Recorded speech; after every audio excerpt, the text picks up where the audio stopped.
यादव भी कमज़ोर नहीं है। 6 बार खुद विधायक यहाँ से जीत चुके हैं वो, और हर बार बड़ा मजबूत लड़ाई उनकी होती थी। जहानाबाद से सुरेंद्र यादव ने हमेशा टक्कर दिया है, अलग करने की बात।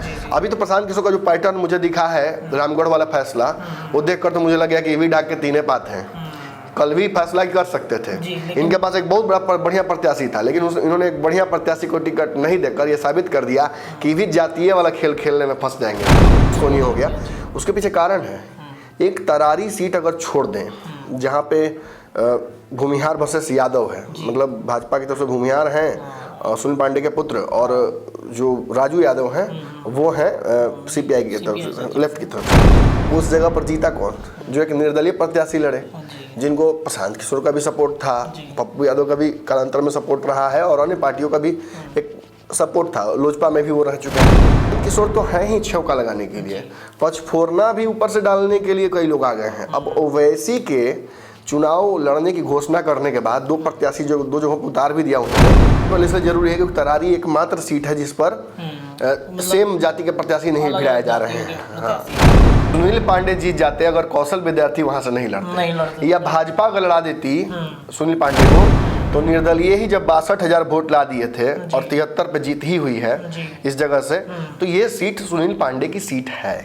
और इस सीट आरओ की संख्या सबसे ज्यादा है, 65,000 भूमिहार हैं, मतलब सरकारी आंकड़े के हिसाब से। अब आप अंदाजा लगाइए कि 65,000 भूमिहार हैं, 62,000 वोट लेबे किए थे सुनील पांडे। अब भाजपा के प्रत्याशी हैं वो, उनके पुत्र, तो भाजपा वाला वोट भी उनके पास जाएगा। तो कौन कौन सा वोट और जाएगा उनके पास?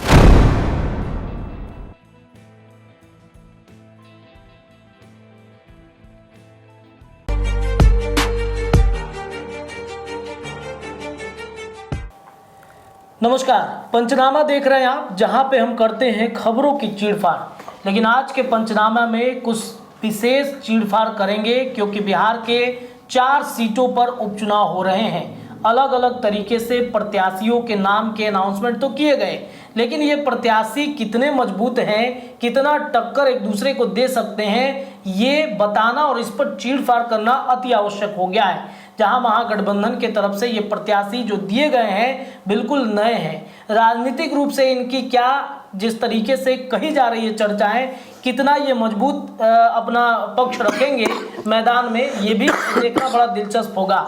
वहीं अगर बात एनडीए गठबंधन की करें तो एक आध सीटों को छोड़ दिया जाए तो यहाँ पर भी वही पुराने प्रत्याशियों को फिर से एक बार मौका दिया गया है। अब इसमें जनसुराज भी उतर गई है। जनसुराज के अलावा असुद्दीन अवैसी की पार्टी भी इस मैदान में कूद गई है। तो वहीं मायावती भी कहाँ पीछे रहती हैं, वो भी उपचुनाव में अपना किस्मत आजमाने बिहार के चुनावी अखाड़े में कूद जाती हैं। 4-5 ऐसे और भी कई निर्दलीय प्रत्याशी हैं, लेकिन मुख्य लड़ाई जो इस समय बना हुआ है इन 4 सीटों पे, वो जनसुराज से लेकर भारतीय जनता पार्टी, जदयू और महागठबंधन में आरजेडी और माले के बीच है। चलिए सीधे अपने संपादक से जुड़ते हैं इन 4 सीटों पर। सबसे पहले ये चीड़फाड़ इस पर अति आवश्यक क्यों हो गया सर वर्तमान समय में? देखिए, आपने तो इंट्रो में बता ही दिया कि लड़ाई अब 2 पक्षीय नहीं रही है। बड़ा आसान लड़ाई बनाने की कोशिश एनडीए और महागठबंधन इसे कर रहे थे, लेकिन उतना आसान है नहीं। प्रशांत किशोर पहले से ही यहाँ मौजूद है। आपको पता है प्रशांत किशोर का लगभग उनका मकसद है बिहार में एक एस्टेब्लिश्ड पार्टी बनने का। उन्होंने इसको लेकर तैयारी भी कर ली है। इस उपचुनाव को लड़ना 2 धारी तलवार उनके लिए हो सकता है। या तो डूबेंगे तो पार ही हो जाएंगे, या डूबेंगे तो फिर दिखाई नहीं देंगे। 2 ही संभावनाएं बनती हैं। एक और बात है कि इस 2 पक्षीय लड़ाई को तीसरे पक्ष के आने की वजह से और थोड़ा सा कह सकते हैं कि बहुत सारे लोग इसको देख रहे हैं जी, मतलब और त्रिकोणीय मुकाबला और चतुष्कोणीय भी कहीं कहीं हो गया। चतुष्कोणीय क्या, उससे भी मजेदार हो गया है। चतुष्कोणीय इसलिए क्योंकि, और ये क्यों मैं बोल रहा हूँ कि 2 पक्षीय नहीं बल्कि त्रिपक्षीय हो गया या चतुष्कोणीय हो गया, उसके पीछे कारण है। एक तरारी सीट अगर छोड़ दें जहाँ पे भूमिहार वर्सेस यादव है, मतलब भाजपा की तरफ से भूमिहार हैं सुनील पांडे के पुत्र, और जो राजू यादव हैं वो हैं सीपीआई की तरफ से, लेफ्ट की तरफ से, महागठबंधन की तरफ से। तो ऐसे में ये एक सीट छोड़ दें तो इसके अलावा बेलागंज में यादव वर्सेस यादव है, जी मतलब उधर से भी यादव उधर से भी यादव। फिर अगर इमामगंज में आए तो माझी वर्सेस माझी है, जी और अगर हम रामगढ़ में आए तो राजपूत वर्सेस राजपूत है। राजपूत है, जी। तो मतलब जो जाति इधर से फील्ड की जा रही है वही जाति उधर से भी फील्ड की गई है। दो मजबूत प्रत्याशी तथा कथित रूप से जो हैं वो दोनों एक ही जाति के हैं 3 सीटों पर, एक सीट छोड़कर। तरारी वाली। हाँ, और तरारी का समीकरण क्या है वो भी हम आपको बताएंगे। तो इन 3 सीटों पर जब एक ही जाति के प्रत्याशी लड़ रहे हैं तो आपस में भिड़ेंगे तो वोट तो डिवाइड होगा उस जाति का। तो आप उपचुनाव याद कीजिए पूर्णिया वाला, जी जी जी जो एक सीट थी पूर्णिया की, वहाँ का उपचुनाव आपको याद है? जी जी बिल्कुल। उसमें रुपौली दो, का। हाँ रुपौली का, जब 2 प्रत्याशी एक ही जाति के गंगवात लड़े, जी गंगोत, गंगवा तो ही मतलब तो उस जगह पर जीता कौन? जो एक निर्दलीय प्रत्याशी लड़े, जी जिनको प्रशांत किशोर का भी सपोर्ट था, जी। पप्पू यादव का भी कालांतर में सपोर्ट रहा है, और अन्य पार्टियों का भी एक सपोर्ट था। लोजपा में भी वो रह चुके हैं, जी जी जी अंतिम समय में निकाले गए थे लोजपा से जब चुनाव लड़ने का फैसला उन्होंने लिया। तो ये क्या इशारा करता है आपको ये कि मतलब 2 जातियां जब आपस में लड़ेंगी एक ही जाति, हाँ, तो तीसरा बाजी तो मारेगा। तीसरा के बाजी मारने के चांसेस ज़्यादा होते हैं। इसीलिए आज पंचनामा हम ये कर रहे हैं। और रही बात त्रिकोणीय या चतुष्कोणीय की, तो प्रशांत किशोर तो है ही छौका लगाने के लिए, पचफोरना भी ऊपर से डालने के लिए कई लोग आ गए हैं। अब ओवैसी के चुनाव लड़ने की घोषणा करने के बाद 2 प्रत्याशी जो 2 जगहों पर उतार भी दिया उन्होंने, जी फिर अब खबर आ रही कि बीएसपी यानी मायावती भी चुनाव लड़ेंगी। रामगढ़ में उन्होंने प्रत्याशी उतार भी दिया। और मजेदार बात है, आप जब देखिएगा जातीय समीकरण को इन प्रत्याशियों के, चाहे प्रशांत किशोर के या ओवैसी के या मायावती के, तो आपको समझ में आ जाएगा कि खेल बड़ा खेल दिया है इन लोगों ने। और जो सोच कर चल रहे थे दोनों गठबंधन की, या तो वो या हम, तेजस्वी की भाषा में कहे तो अगर हमको नहीं देना तो उनको दे दीजिए, तीसरा को किसी को जिंदा मत कीजिए। और तेजस्वी ने खुद ही प्रशांत किशोर को जिंदा कर दिया। जी और ऐसे ही इस साधारण लड़ाई को इतना साधारण मत समझिएगा। हम शुरू करते हैं तरारी से और फिर हम चलेंगे रामगढ़ की तरफ। एक एक सीट पर बताते हैं। तरारी सबसे पहले इसलिए जरूरी है क्योंकि तरारी एकमात्र सीट है जिस पर सेम जाति के प्रत्याशी नहीं भिड़ाए जा रहे हैं। प्रत्याशी हैं। तो सर पिछला रिकॉर्ड एक बार हम दर्शकों को बता देना चाहेंगे कि पिछला बार क्या हुआ था। तरारी में सुदामा प्रसाद यहाँ पर माले से थे और जीते थे। यहाँ जो आरा के सांसद अब बन गए हैं। 73,000 वोट इनको मिला था। हारे थे सुनील पांडे, इंडिपेंडेंट लड़े थे, 62,000 वोट लाए थे। और कौशल विद्यार्थी बीजेपी से थे जो तीसरे नंबर पर थे, 13,000 वोट लाए थे।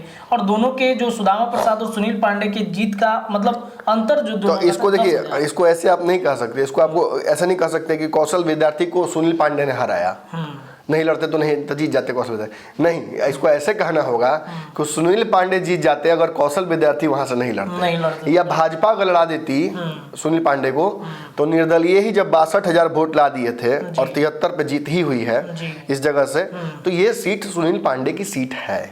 और इस सीट पर अगर जो कहा जा सकता है कि सुनील पांडे लड़ते हैं भाजपा की तरफ से, जो कि उनके पुत्र लड़ रहे हैं, तो एक तरफा लड़ाई हो जाती है। उसका कारण और भी है, बताते हैं। देखिए, सुदामा प्रसाद तो अब वो एमपी हो गए हैं, लेकिन जातीय समीकरण इस क्षेत्र की बड़ा मजेदार है। इस क्षेत्र में भूमिहारों की संख्या सबसे ज्यादा है, 65,000 भूमिहार हैं, मतलब सरकारी आंकड़े के हिसाब से। अब आप अंदाजा लगाइए कि 65,000 भूमिहार हैं, 62,000 वोट लेबे किए थे सुनील पांडे। अब भाजपा के प्रत्याशी हैं वो, उनके पुत्र, तो भाजपा वाला वोट भी उनके पास जाएगा। तो कौन कौन सा वोट और जाएगा उनके पास? देखिए, यहाँ ब्राह्मणों की संख्या भी 30,000 है, यानी 65 में 30 अगर आप जोड़ते हैं तो 80,000 85,000 होता है। इसमें राजपूतों के भी 20,000 वोट है, 20,000 वोट राजपूतों का है। वो भी अगर आप जोड़ते हैं, चूंकि प्रत्याशी दूसरी तरफ जो है वो राजपूत नहीं है, तो ये वोट भी उस तरफ जाएगा, इसकी टेंडेंसी ऐसी होगी। इसके अलावा इसमें बनिया वोटर 25,000 है, तो ये भी 1.5 लाख के आसपास वोट तो मैं जोड़ रहा हूँ जो भाजपा की तरफ शिफ्ट होता नजर आ रहा है।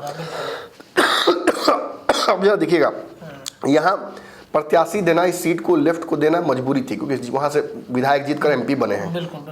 तो वो सीट लेफ्ट छोड़ती नहीं, और अन्याय भी होता अगर छीन लिया था। तो लेफ्ट के पास बहुत प्रत्याशी थे नहीं। राजू यादव ने आरा से चुनाव लड़ा था, बहुत मजबूती से लड़े थे। अब दिक्कत क्या है कि उस सीट पर राजू यादव को भेज तो दिया गया, लेकिन यादवों की जनसंख्या जो है वो 30,000 है, लेकिन निर्णायक नहीं है। और यादवों के अलावा अगर कुशवाहा जोड़े तो 15,000 और मुस्लिम जोड़े तो 20,000। तो यादव और अगर कुशवाहा और मुस्लिम जोड़ देते हैं, जैसे कुशवाहा देखिए जरूरी नहीं कि चला ही जाए वोट उनको कंप्लीट। दलितों की जनसंख्या भी बहुत ज़्यादा नहीं कही जाएगी, कुल ओबीसी और ये सब मिला के 50,000 के आसपास वोट होगा। तो 50,000 वोट जो है इसमें आप यादव जोड़िए, इसमें फिर आप बनिया तो नहीं जाएगा उधर, कुशवाहा जोड़िए और फिर मुस्लिम जोड़िए, तो ये वोट ना काफ़ी होता है जीतने के लिए। लेकिन कुशवाहा के लिए तो ये मतलब ये जो पूरा क्षेत्र रहा है लोकसभा में, हमने देखा क्या पैटर्न रहा, तो बीजेपी चाहेगी कि कुशवाहा वोट बैंक इस बार हमारे साथ। लेकिन बहुत निर्णायक नहीं ना, अगर कुशवाहा वोट खिलाफ भी भाजपा के चले जाता है यहाँ पे तो 15,000 का वोट है भाजपा। तो आप देखिए ना, 65,000 भूमिहार, 30,000 ब्राह्मण, 25,000 के आसपास राजपूत, फिर 25,000 के आसपास बनिया, बचता कहाँ है लड़ाई। अगर इसमें अगर वोटिंग पैटर्न देखना होगा कि किस आधार पर वोटिंग हो रहा है, नहीं तो अदरवाइज ये तरारी का चुनाव बड़ा सीधा चुनाव इस बार है। और मुझे लगता है कि मजबूरी वश देखिए ऐसे ही कुछ कुछ सीटों पर कमजोर होती है। राजू यादव कमजोर प्रत्याशी नहीं है, बस उस जगह पर उनके जातीय समीकरण उनके पक्ष में नहीं है। और इस सीट पर जो प्रत्याशी लड़ रहे हैं जनसुराज की तरफ से, वो राजपूत समाज से हैं। देखिए राजपूत समाज से हैं, भाजपा से होते हैं तो एक टेंडेंसी तो बनती है उस तरफ जाने की, लेकिन राजपूत समाज से हैं तो जैसे कि अब देखे होंगे काराकाट की स्थिति, काराकाट में राजपूत समाज से लड़ गए थे पवन सिंह, खेल तो बिगाड़ा और बिगाड़ने की वजह से महागठबंधन प्रत्याशी वहां से जीत गया। लेकिन मजेदार बात यह है कि इस जगह पर अगर राजपूतों का इस एक मुश्त वोट भी चला जाता है एसके सिंह को, और मान लीजिए 10,000 15,000 और जोड़ लीजिए प्रशांत किशोर की तरफ से, तब भी आप देखिएगा कि राजपूतों की जनसंख्या टोटल 20,000 है और 15 जिसमें जोड़ देते हैं तो 35,000 होता है। अगर एक बार में भूमिहार अगर 65,000 वोट दे देते हैं तो ब्राह्मणों के वोट की भी बहुत आवश्यकता नहीं पड़ेगी। मतलब भूमिहार अगर देखिए हम ये सब बात क्यों कर रहे हैं, ये बात में पहले समझने की जरूरत है। लोग कह रहे हैं कि गजब जातिवादी आदमी हो यार, ऐसे कैसे बोल रहे हो। बिहार में यही होता है, इसलिए हम इसी तरीके से कमेंट्री भी कर रहे हैं, समझाने की कोशिश कर रहे हैं। कुछ जातीय बंधन है और कुछ जातीय भ्रांतियां हैं जो बनी हुई हैं, उनको टूटते अगर हम देख लेंगे चुनाव में, फिर आगे से हम उस पर भी काम करेंगे। लेकिन फिलहाल तो ऐसा नहीं लगता है कि भूमिहारों का वोट मतलब सुनील पांडे के पुत्र से अलग कहीं जाएगा, क्योंकि पिछली बार ज्यादा वोट लाए। ब्राह्मणों की भी मजबूरी है, उनको भी देना ही है वोट यहाँ पे। अगर वो सुनील पांडे को नहीं वोट देते हैं या भाजपा को वोट नहीं देते हैं तो एक तरह से उनका वोट महागठबंधन तरफ जाएगा, या अगर बहुत खुश होते हैं तो एसके सिंह को देंगे जो प्रशांत किशोर के प्रत्याशी हैं। अब देखिए प्रशांत किशोर के प्रत्याशी के बारे में हम तो, मेरा तो कोई घर का आदमी प्रशांत किशोर के नौकरी नहीं कर रहा है। बिहार के कुछ बड़े बड़े पत्रकारों का जैसा, क्योंकि बहू काम कर रही है, किसी का बेटा काम कर रहा है, किसी का नौकरानी काम कर रही है, किसी का चपरासी काम कर रहा है, ड्राइवर काम कर रहा है, तो वैसा मेरे यहाँ नहीं है। प्रशांत किशोर भी बिहार में एक और राजनीतिज्ञ हैं, अच्छा काम करेंगे, हम खूब सपोर्ट करेंगे। अच्छा काम नहीं करेंगे तो बस जैसे बाकी लोगों के साथ होता है वैसे उनके साथ भी होगा। अच्छा काम का मतलब ही नहीं कि मंथली सब्सक्रिप्शन वाला, वो सब नहीं हम बोल रहे हैं। मैं बोल रहा हूँ कि बिहार की राजनीति में कुछ अलग करने की बात। अभी तो प्रशांत किशोर का जो पैटर्न मुझे दिखा है, रामगढ़ वाला फैसला, वो देखकर तो मुझे लगा कि ईवी डाक के तीने पात हैं, कल भी फैसला कर सकते थे।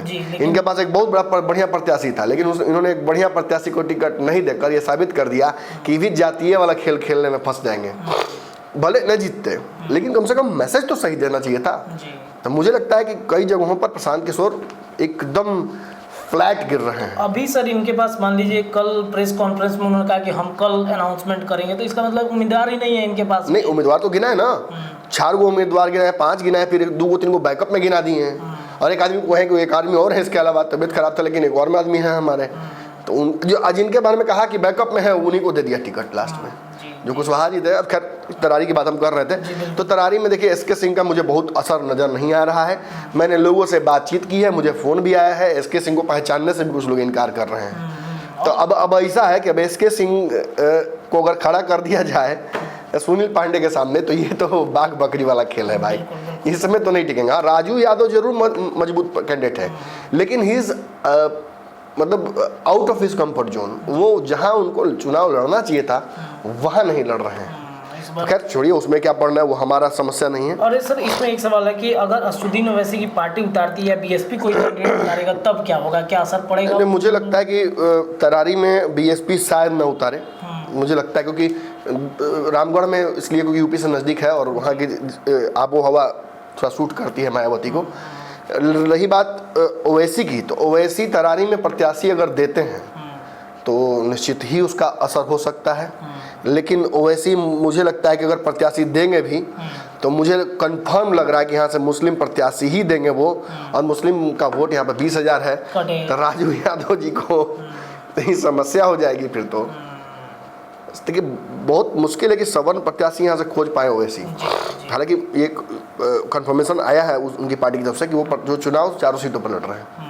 तो कोई मतलब 2 जगह प्रत्याशी अनाउंस किया उन्होंने, यहाँ नहीं किया है, तो यहाँ भी करेंगे। लेकिन मुझे लगता है बहुत असर, देखिए तरारी का रिजल्ट पैक है, मुझे लगता है कि बहुत इस पर कोई जिरह है। चुनाव कराना है, संवैधानिक प्रक्रिया है, लेकिन पिछला अगर चुनाव देखते हैं, जातीय समीकरण देखते हैं तो एनडीए बहुत आगे है।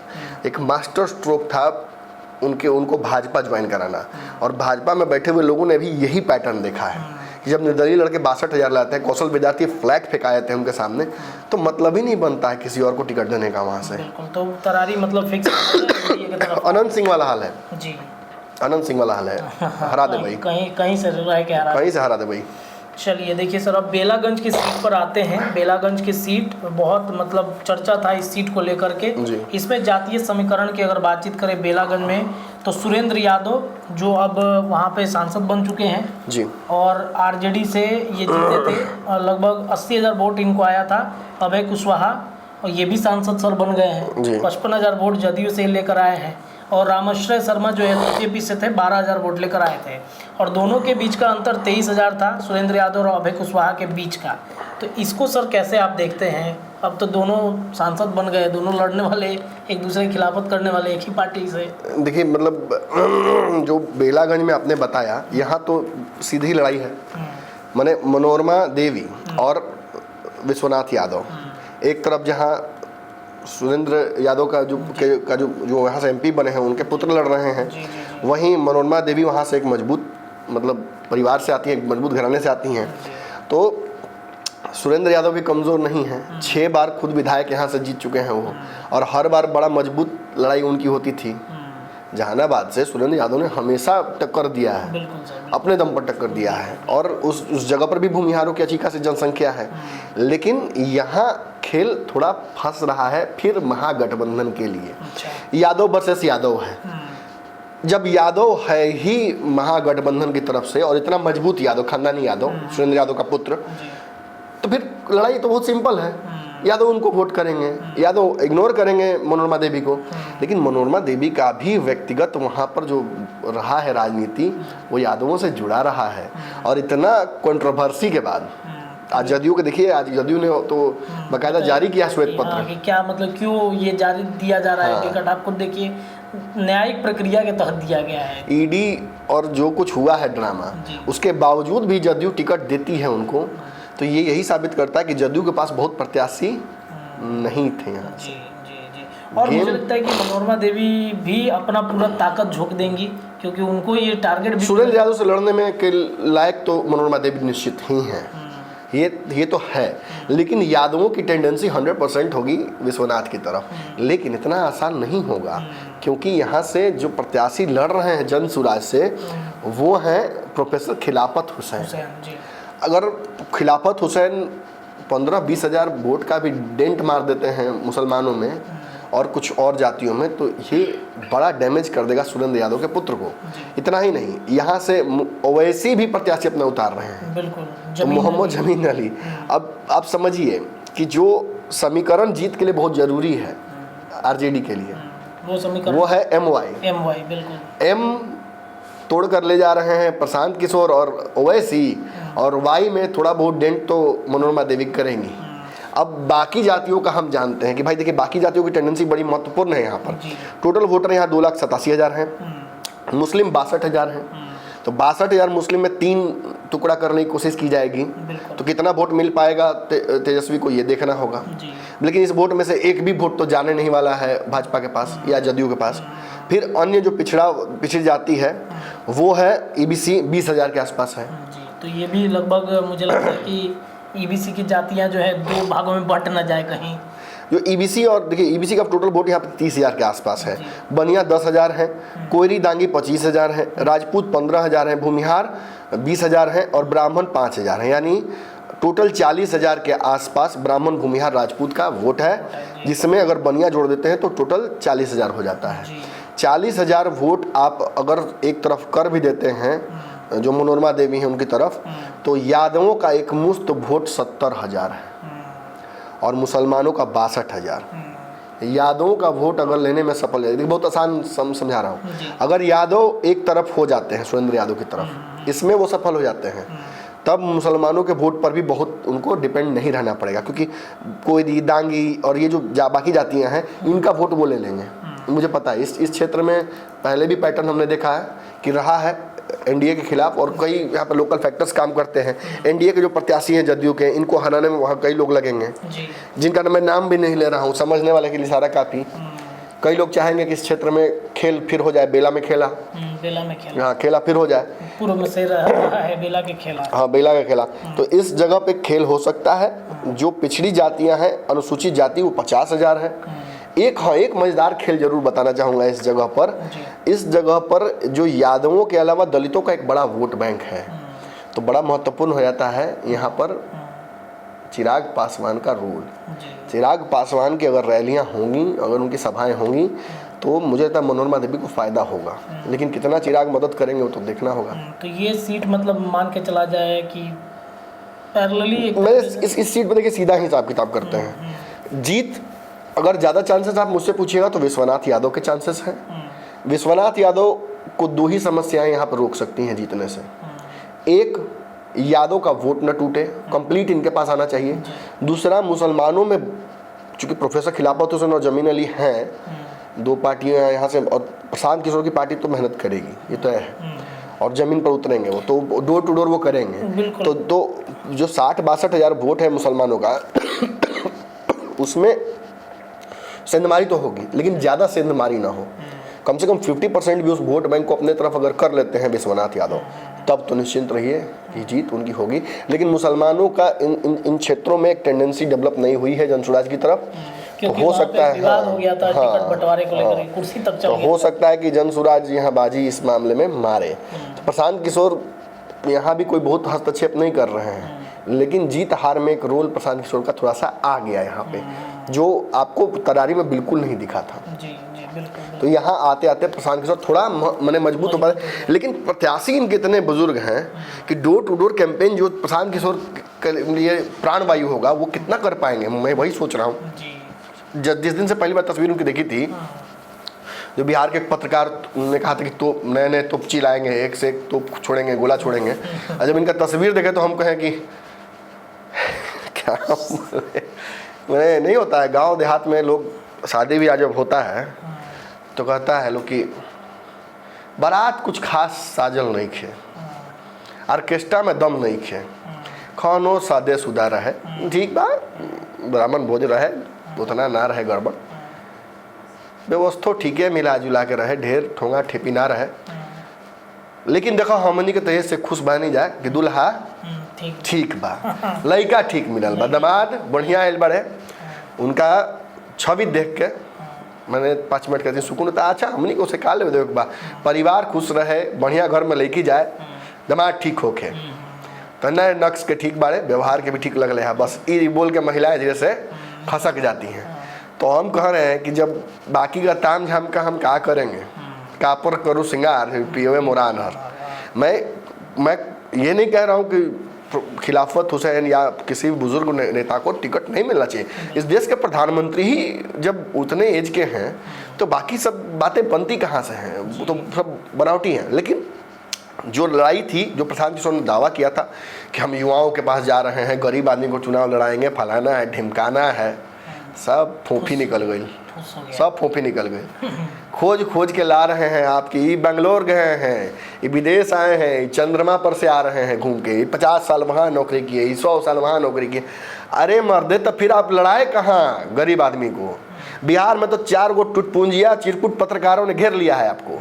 हैं। 4 गो पत्रकार मिलकर हम भी इंटरव्यू का मेरा भी समय दिया होता, हम नहीं गए, मैं खुल के बोल रहा हूँ। मैं इंटरव्यू जो मैंने देखा आसपास प्रशांत किशोर के, मुझे देख के बहुत डरावना लगा कि उस स्थिति में आप जाइएगा तो आप पर भी दलाली का ठप्पा लग जाएगा। जो स्थिति बनी हुई है, कई को पत्रकार बिहार में दलाल घोषित हो गए कि अब पूछिएगा हमसे तो हम रिपोर्ट डाल देंगे जी।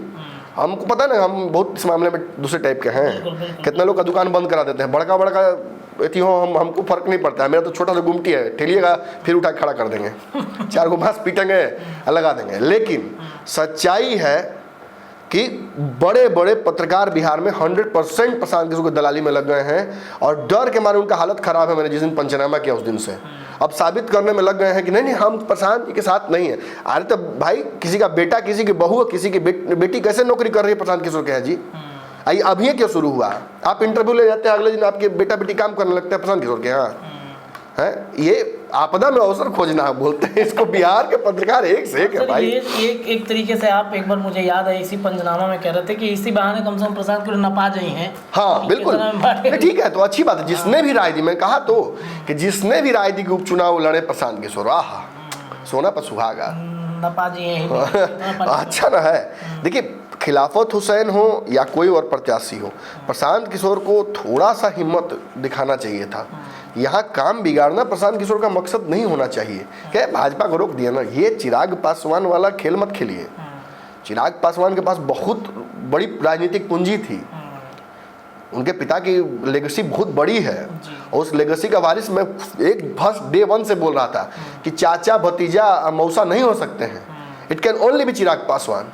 पिता की लेगेसी का एकमात्र अधिकारी उनका पुत्र होता है, किसी और को मिल ही नहीं सकता है। अभी देखिए, मैं बता रहा हूँ आपको, एक डिज्नी पे एक आया हुआ है सीरीज, मैंने देखा, शोगन नाम है। जापान और वर्ल्ड वॉर 2 के दौरान जो जापान की पॉलिटिक्स थी और अलग अलग जो क्रिश्चियन देश थे, जब कॉलोनाइज करने के लिए अलग अलग जगहों पे गए, तो उन्होंने जैसे बाकी जगहों पर वो गए, जैसे डच थे, पोर्टुगीज थे, इंग्लिश क्वीन की सेना जो थी इंग्लैंड की वो थी, ये सारे अपने अपने तरफ से निकले हुए थे अलग अलग द्वीपों को, उपमहाद्वीपों को खोजने के लिए।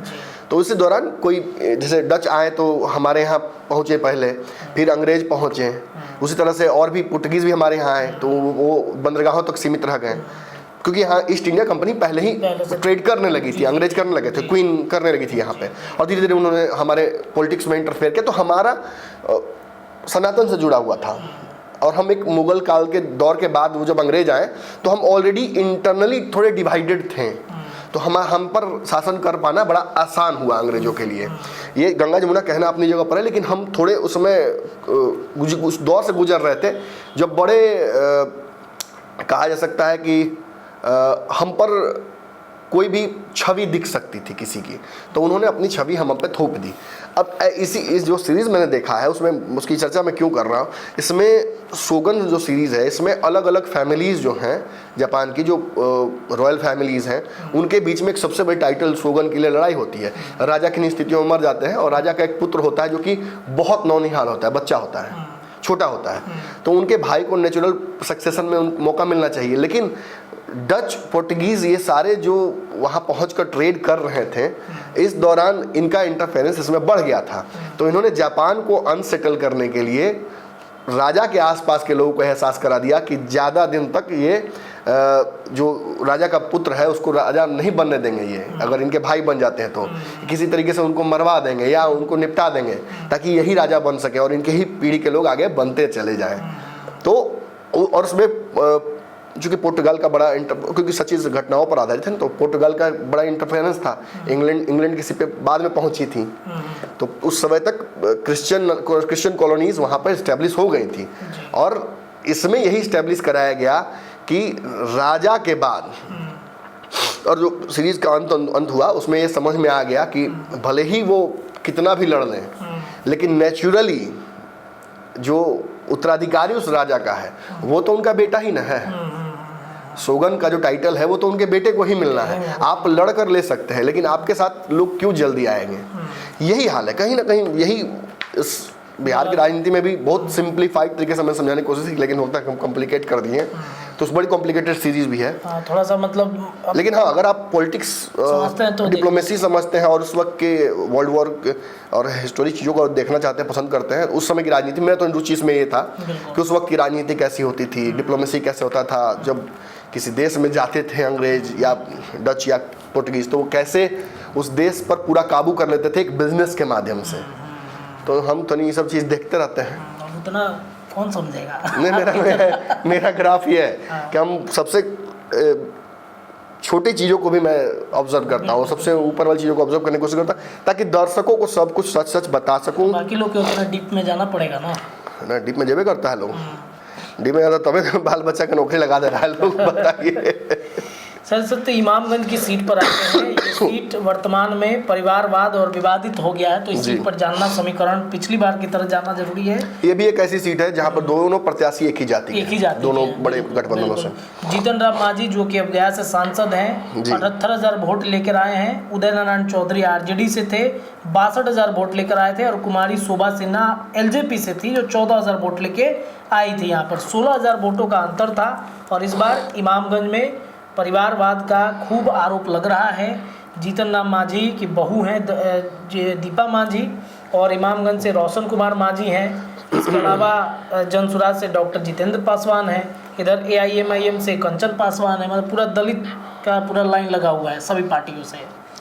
देखिए, इमामगंज में जीतन राम मांझी की नाक की लड़ाई है, और मुझे थोड़ा ये लड़ाई इस बार कमज़ोर सी लग रही है। मैं झूठ नहीं बोलूँगा, मुझे मतलब ये गट फीलिंग मेरा आ रहा है, सिक्स सेंस। क्यों, मतलब दीपा मांझी की वजह से या फिर किसी और की? नहीं, मतलब बहुत ज़्यादा कंट्रोवर्सी हो गई, और इस सीट पर जो समीकरण है वो तो है ही पक्ष में महागठबंधन के, मांझी जी जीतते रहे हैं। लेकिन इस सीट के राजनीति को और मज़ेदार बना देता है दूसरा और तीसरा और चौथा जो दल आता है यहाँ चुनाव लड़ने के लिए। प्रशांत किशोर ने भी यहाँ पर एक बड़ा गेम खेला है, यहाँ पर ओवैसी ने भी एक गेम खेल दिया है।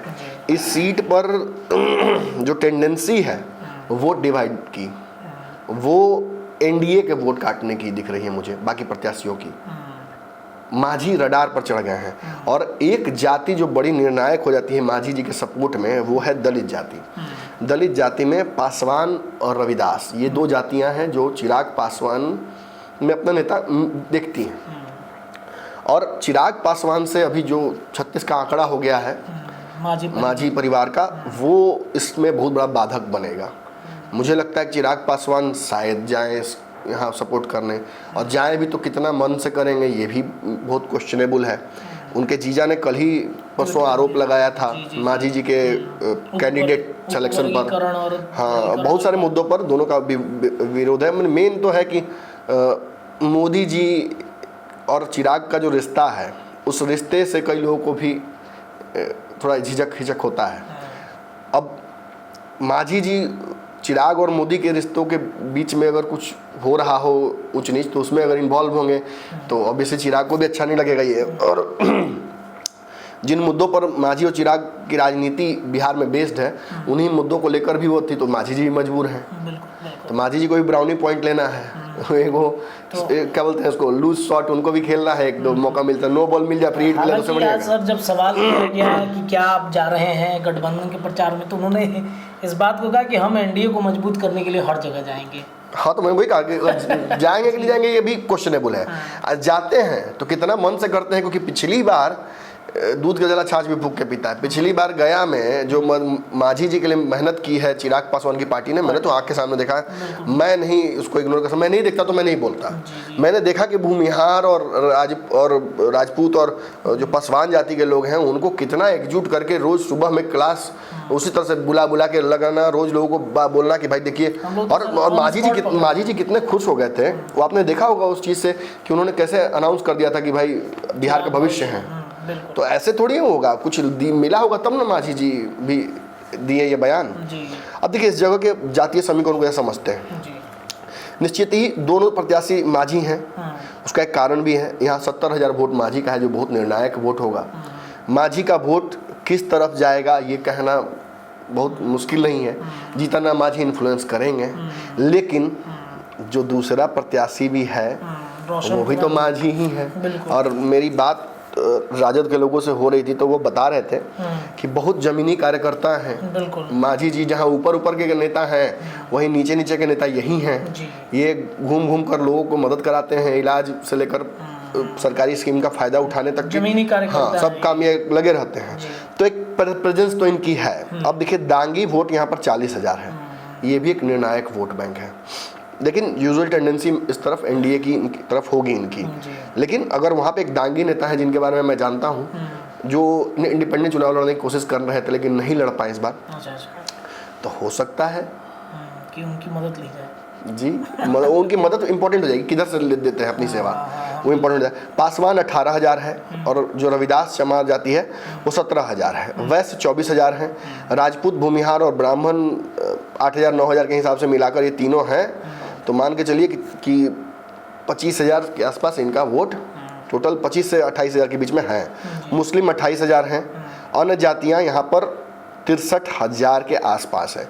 तो अन्य जातियों में बहुत हद तक जो डिवाइजन होता है वो इंडिया की तरफ ही होता है। एबीसी जाति जो होती है। यादव 24,000, मुसलमान 28,000, 50,000 आपको सीधा वोट एमवाई का यहाँ मिल रहा है, जो कि 70,000 मांझी के सामने नाकाफी है।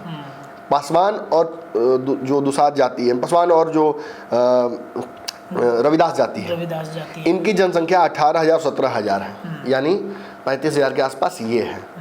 ये 35,000 जो वोट है ये अगर ट्रांसफ़र होता है मांझी जी के साथ तो उन्हें बहुत डिपेंडेंट नहीं रहना पड़ेगा मांझी की कंप्लीट अपने तरफ करने में वोट को। फिर भूमिहार राजपूतों की जनसंख्या जो हुई वो भी 30-35,000 है। तो ये भी वोट आपके पास जाएगा। ईबीसी जातियों का एक अच्छा खासा वोट जाएगा। तो ओवरऑल कागज पर तो मांझी जी के प्रत्याशी मजबूत नजर आ रहे हैं, दीपा मांझी। लेकिन जमीन पर क्या हो? जमीन पर पेंच है। यहाँ देखिए प्रत्याशी प्रशांत किशोर ने पासवान जाति का प्रत्याशी उतारा है, डॉक्टर जितेंद्र पासवान, और ओवैसी ने भी कंचन पासवान को टिकट दे दिया है। दलित को ही दे दिया है। दोनों पासवान जाति को टिकट दे दिए हैं। दोनों दलित वोट में डिवाइड क्रिएट करेंगे। चिराग पासवान अगर थोड़ा सा आंख बंद कर लेंगे तो इस सीट पर जो बैकवर्ड का वोट है, दलितों का वोट है, वो बहुत हद तक डैमेज हो जाएगा। और फिर जो यादव प्लस मुस्लिम वोट है और दांगी इसमें जोड़ दीजिए या और भी जातियों को थोड़ा बहुत जोड़िए तो ये निर्णायक हो जाता है और फिर ये मांझी वोट से भी ज़्यादा हो जाता है। मतलब यहाँ पे लड़ाई कांटे की टक्कर की मान। यहाँ प्रशांत किशोर ने पेच फंसा दिया है और उसके बाद बचा खुचा पेच तो ऐसे भी फंसा ही दिए। तो कहने का मतलब कि इधर नहीं तो उधर छान लेंगे। ये डबल फिल्ट्रेशन प्रोसेस है।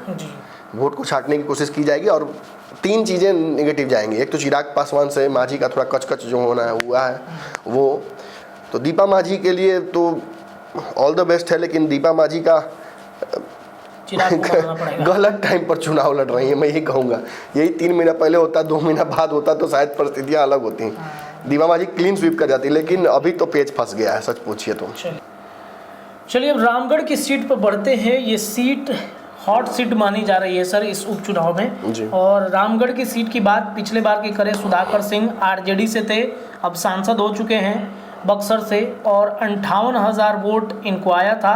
अंबिका सिंह बीएसपी से थे, 57,000 वोट इनको था, और अशोक सिंह बीजेपी से थे, 56,000 वोट था। और सुधाकर अंबिका सिंह के बीच का अंतर 189 का है, यानी कि यहाँ पर जो अशोक सिंह थे, माफ़ कीजिएगा अंबिका सिंह नाम गलत बीजेपी से लिया गया, अशोक सिंह थे, एक बार फिर से अशोक सिंह को यहाँ पर सर उतारा गया है। ये लड़ाई बहुत महत्वपूर्ण हो गई थी पिछले बार। ये भी एक ऐसी सीट है जिसमें 2 राजपूत लड़ रहे हैं एक ही जाति के। तो बड़ा महत्वपूर्ण हो जाता है कि राजपूत वोटर्स की टेंडेंसी क्या होगी, और वो तो डिवाइड होंगे ही, लेकिन अगर बाकी जातियों को हम देखेंगे तो वहाँ खेल इम्पोर्टेंट हो जाता है। बाकी जातियों में कौन काट रहा है, किसका कास्ट जो वोट है उस तरफ ट्रांसफर होगा, उसको देख लेते हैं। देखिए मुस्लिमों का, यादवों का और दलितों का एक बड़ा वोट है यहाँ पर, एक बराबर वोट है तीनों का। 30,000 40,000 इसी रेशियो में यहाँ पे वोट है। अब रही बात राजपूतों की, तो राजपूत का गढ़ है, ये पूरा क्षेत्र ही राजपूतों का गढ़ है। तो और इस पूरे क्षेत्र में कुशवाहा वोट की एक नाराजगी रही है एनडीए से। जिसके कारण आपने देखा कि जहानाबाद से लेकर पूरा और बक्सर तक सब सीटें में हार गए लोग। जी। औरंगाबाद सब बीच में स्वाहा, पाटलिपुत्रा, आरा, बक्सर, फिर वो देखिए काराकाट, सासाराम, बिल्कुल सब सीटें ये हारे हैं।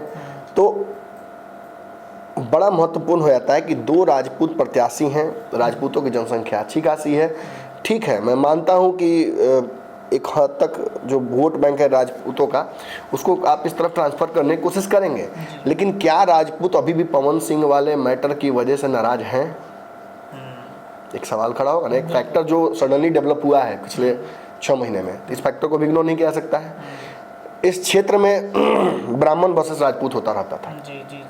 तो कहीं ना कहीं रामगढ़ का ये जो क्षेत्र है और बक्सर के क्षेत्र से जुड़ा सटा हुआ है, बक्सर में राजपूत वर्सेस ब्राह्मण यही चला आ रहा है पैटर्न कई बार से चुनाव में।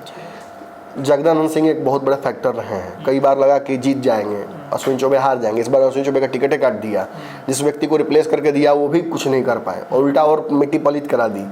अब बची हुई राजनीति जो इस क्षेत्र में है वो ब्राह्मणों की, वो भी संकुचित होती जा रही है। एक मौका था, इस क्षेत्र से चुनाव लड़े थे बक्सर से आनंद मिश्रा और उन्होंने अच्छा वोट भी लाया था। तो एक सब भावना थी कि उनके माध्यम से राजनीति हो सकती है, लेकिन भाजपा ने उनको दिया नहीं टिकट। फिर अब जनसुराज ज्वाइन कर लिए, जनसुराज भी तो मजेदार खेले कि जनसुराज ने उनको टिकट नहीं दिया। और यहीं पे प्रशांत किशोर से एक और गलती हुई है। इस क्षेत्र में कुशवाहा वोट बहुत ज़्यादा नहीं है, नाराजगी जरूर है कुशवाहा की, लेकिन वो बहुत निर्णायक वोट रामगढ़ में नहीं है। मुस्लिम और यादव से और राजपूत से ज़्यादा नहीं है। दलितों का वोट बैंक भी बड़ा था, यहाँ से एक दलित प्रत्याशी भी लड़ सकता था। थोड़ा ब्राह्मणों का वोट है, तो उस क्षेत्र भर में जो हुआ है ब्राह्मणों के साथ खेला, उसकी वजह से उस नाराजगी को भी यहाँ पे लाया जा सकता था। लेकिन जनसुराज ने यहाँ से कुशवाहा उतार दिया, सुनील कुशवाहा, और इस जगह से बीएसपी ने यादव उतार दिया। तो बीएसपी कितना यादव वोट काट पाती हैं? देखिए, दलितों का वोट तो निश्चित ही जाएगा, मायावती को थोड़ा बहुत तो लेके जाएंगे ही। इस क्षेत्र में बड़ा प्रभाव रहा है, ये सुरक्षित सीट भी थी एक जमाने में। तो ऑल द मोर रीजन कि अशोक सिंह लड़ाई में नहीं है। अच्छा, अशोक सिंह भाजपा यहाँ से लड़ाई में है ही नहीं, क्योंकि राजपूतों का वोट लगभग सुधाकर सिंह लेके जा रहे हैं, वो सुधाकर सिंह, अजीत सिंह और जगदानंद सिंह सब लेके जा रहे हैं। थोड़ा बहुत उसमें 19-20 होगा। ब्राह्मण भूमिहार बहुत निर्णायक भूमिका में है नहीं, फिर भी उनकी टेंडेंसी तो रहेगी अशोक सिंह की तरफ। कुशवाहा वोट अगर नाराज नहीं थे तो अब प्रशांत किशोर ने मौका दे दिया सिंपैथी वोट के लिए। मुझे लगता है कि हो सकता है कि अगर मिल जाए उस तरफ। रही बात यादवों की, तो यादवों में थोड़ा सा डैमेज जरूर करेंगे सतीश यादव, और दूसरा दलितों में दलितों का मायावती की तरफ रुझान थोड़ा रहेगा। अजीत सिंह के लिए ये एकदम आसान चुनाव होने जा रहा है, अगर सही ढंग से चुनावी रणनीति को वो फॉलो करते हैं, जो अपने पिता और उनके भाई करते आ रहे हैं, उसको अगर वो अक्षरशः पालन खाली कर लें तो इस क्षेत्र से बहुत आसान से जीत उनके लिए इंतजार कर रही है। तो रामगढ़ की सीट माना जाए आरजेडी। रामगढ़ में प्रशांत किशोर के पास बढ़िया मौका था, प्रशांत किशोर ने बहुत बड़ी चूक कर दी है। आनंद मिश्रा को दे सकते थे यहाँ पे। बिल्कुल, आनंद मिश्रा को ही मिलना ही चाहिए था, और कोई प्रत्याशी यहाँ से कैसे हो सकता है? आपने आनंद मिश्रा को लिया, बताइए, लड़ाई जब शुरू हो गया है, आर पार की लड़ाई है, तो आप कहिए तोप निकालेंगे बाद में। यहाँ बड़का पत्रकार लोग कह रहा है तोप निकलने वाला है, तोप निकलने वाला है। जब लड़ाई का बात है तो वहाँ चल रहा है धाएं धाएं AK-47, आप निकाल रहे तलवार। ऐसा नहीं चलेगा। देखिए, मैं ये नहीं कह रहा हूँ कि यहाँ से कुशवाहा प्रत्याशी देना उनका गलत है, लेकिन थोड़ा और समझते हैं यहाँ के परिस्थितियों को तो ज़्यादा बेहतर होता। कुशवाहा वोट नाराज जरूर है भाजपा से, लेकिन ये मैंने कहा भी था क्षणिक नाराजगी है, ये लंबी नाराजगी नहीं होगी, क्योंकि बहुत सारे पदों पर कुशवाहा समाज को भाजपा ने जगह दिया हुआ है। इतने मंत्री बनाए, आप देखिए तुरंत मैंने उपेंद्र कुशवाहा को राज्यसभा भेजा, डिप्टी सीएम बिहार के कुशवाहा समाज से ही हैं, कई मंत्री हैं बिहार सरकार में, तो अब MLC बने भगवान कुशवाहा। तो ऐसा नहीं है। हाँ, राजपूतों को इस पाले में, अपने पाले में करने के लिए भाजपा ने कुछ खास किया नहीं। एक प्रत्याशी को टिकट दे देने से नहीं होता है, बहुत तरह की बातें हैं जो होनी चाहिए थी, जो हुआ नहीं, तो उसका आपको देखने को मिलेगा इस चुनाव में। तो ये तो मेरे हिसाब से ये वही लग रहा है मुझे। मान के चला जाए, अगर स्पष्ट रूप से कहा जाए तो इसमें एक सीट एनडीए के खाते में आती हुई दिख रही है और बाकी सीटों देखिए, पर लड़ाई मैं टक्कर 4 में से एक तो कंफर्म है जो दिख रहा है, हाँ। तरारी और रामगढ़। तरारी एनडीए के खाते में जा रहा है, बिल्कुल निष्पक्ष होकर बोल रहा हूँ मैं।